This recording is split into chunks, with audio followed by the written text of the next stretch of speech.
জোম্যাটো কি এবার food delivery ছেড়ে প্লেন ওড়াবে? জোম্যাটোর founder Deepinder Goyal personally $20 million invest করেছে একটি হাইব্রিড ইলেকট্রিক এভিয়েশন কোম্পানিতে, যা শুনে হয়তো আপনার এরকমই ধারণা হতে পারে। এর ভিডিওতে আমি 3টি খুব গুরুত্বপূর্ণ বিষয় নিয়ে আলোচনা করব। কেন একজন ফুড টেক ফাউন্ডার এভিয়েশনের মতন একটা ইন্ডাস্ট্রিতে ঢুকতে চাইছেন, এই স্টার্টআপটি ভারতের এয়ার ট্রাভেলের আসল কোন প্রবলেমটাকে সলভ করছে যা এয়ারলাইন্স পারছে না, কিভাবে এই একটা বেট কম দূরত্বের যাত্রা, আঞ্চলিক সংযোগ ও ভারতের এয়ারলাইন ইকোনমিক্সকে বদলে দিতে পারে। যখন আমরা শুনি যে একজন ফুড টেক ফাউন্ডার নিজের পকেট থেকে $20 মিলিয়ন লাগাচ্ছেন এভিয়েশনের মতন একটা ইন্ডাস্ট্রিতে, তখন আমাদের মাথায় এই প্রশ্নটা আসা স্বাভাবিক যে এটা কি নিতান্তই এক ধনী ব্যবসায়ীর এক্সপেরিমেন্ট। কিন্তু এই তথ্যগুলো না জেনে আমাদের এই বিষয়ে কোনো মন্তব্য করা উচিত। এই বিষয়ে প্রথমেই বলা বাহুল্য যে আমাদের দেশে প্রায় 450-রও বেশি এয়ারপোর্টস এবং এয়ারস্ট্রিপস আছে, কিন্তু তার মধ্যে মোটামুটিভাবে 150টাই কমার্শিয়াল ফ্লাইটসের জন্য ব্যবহার।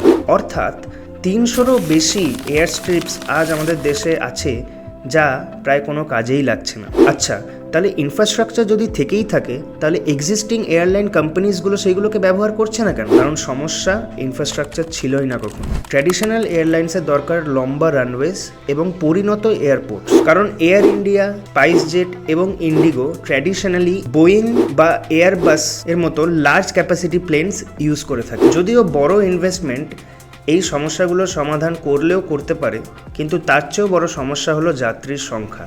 কারণ এই সমস্ত এয়ারস্ট্রিপসগুলো বেশিরভাগই অবস্থিত টিয়ার 2 এবং টিয়ার 3 শহরগুলো। ঠিক এই কারণেই এয়ারলাইন কোম্পানিগুলো টিয়ার 2 এবং টিয়ার 3 শহরগুলোতে অ্যাক্টিভ নয়, কারণ তারা স্ট্রাকচারালি সক্ষম নয় এই জায়গাগুলোতে সার্ভ করার জন্য। তাহলে কি দীপিন্দর গোয়েল এখানেই দেখতে পেয়েছেন একটা অপরচুনিটি? কিন্তু এত সমস্যার মাঝেও কিভাবে অপারেশনাল হবে ল্যাট aerospace? Simple and straight forward vision, hybrid electric planes, 12 থেকে 25টা সিট, শুধুমাত্র টিয়ার 2 এবং টিয়ার 3 শহরগুলোর মাঝে সংযোগ স্থাপন। কিন্তু কিভাবে ব্যবহার করা হবে এই অব্যবহৃত এয়ারস্ট্রিপসগুলো? এখানেই ডিপ্লয় করা হবে STOL এয়ারক্রাফটস, যার মানে short take off and landing. অর্থাৎ এই প্লেনগুলো টেক অফ করতে 1000 মিটারের থেকেও ছোট রানওয়ে যথেষ্ট। শুধু তাই নয়, এই STOL প্লেনগুলো হাইব্রিড ইলেকট্রিক প্রপালশনে চলবে, অর্থাৎ ফুয়েল বেসড ইঞ্জিনের সাথে ব্যাটারি পাওয়ার্ড ইলেকট্রিক মোটরও থাকবে। এতে শুধু টাকাই বাঁচবে তা নয়, পরিবেশের ক্ষতিও কম হবে। এবং এয়ারক্রাফটগুলো ছোট হওয়ার জন্য তার মেনটেনেন্স এবং ম্যানেজমেন্টের জন্য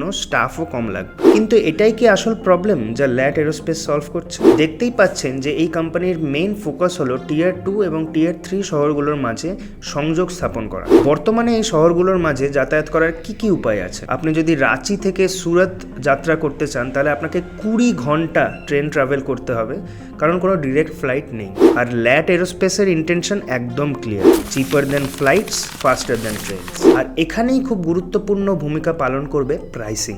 যদিও টিকিটের আসল দাম এই মুহূর্তেই জানা সম্ভব নয়, কারণ সেই সব সার্টিফিকেশনস আরও অন্যান্য জিনিসের পরেই আমরা জানতে পারবো। এরই পাশাপাশি এও জানিয়ে দেওয়া দরকার যে ল্যাট এরোস্পেস কিন্তু এই হাইব্রিড প্লেনসগুলো ভারতের মধ্যেই তৈরি করছে, যা আমাদের ফরেন ডিপেন্ডেন্সও কমাবে। ঠিক যেমনভাবে জোম্যাটো নিজে খাবার বিক্রি করে না, তেমনই ল্যাট এরোস্পেসও কিন্তু শুধুমাত্র ফ্লাইট টিকিটস বিক্রি করবে না, বরং বিক্রি করবে কনভিনিয়েন্স শুধুমাত্র যাত্রীদের জন্য নয়, বরং সমগ্র এভিয়েশন ইন্ডাস্ট্রির জন্য। তাহলে কি মনে হয় আপনাদের, দীপিন্দর গোয়েলের এই স্টেপ কি আসলেই জাস্ট একটা এক্সপেরিমেন্ট, নাকি এটা সত্যিই এনে দিতে পারে একটা রেভলিউশন এভিয়েশন ইন্ডাস্ট্রিতে?